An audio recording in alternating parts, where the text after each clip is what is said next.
In this video, I'll show you how to put a debit card in your Apple Wallet. First, unlock your iPhone and open the Wallet app. You can quickly find it by swiping down on your home screen and typing Wallet in the search bar. Before you continue, make sure you have a passcode or Face ID set up on your phone. Apple Wallet requires that for security.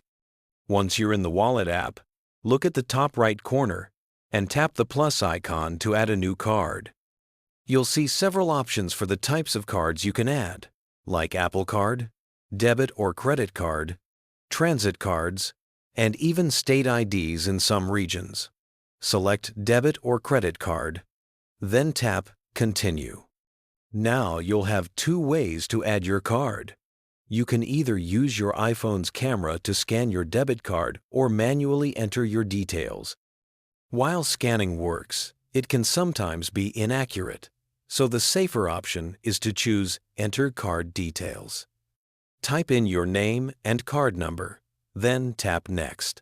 After that, enter your card's expiration date and security code, and tap Next again to continue. Apple Wallet will now connect with your bank or card issuer to verify your card. You may be asked to agree to the terms and conditions. Tap Agree to move forward.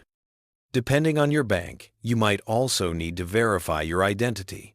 You'll usually get the option to receive a verification code by text or email. Choose your preferred method.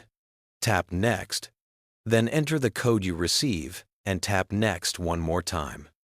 Once your card is verified, you'll see a message saying Card Activated. That means your debit card has been successfully added to your Apple Wallet. From now on, you can use it anywhere. Apple Pay is accepted. Just hold your iPhone near the reader to make a payment.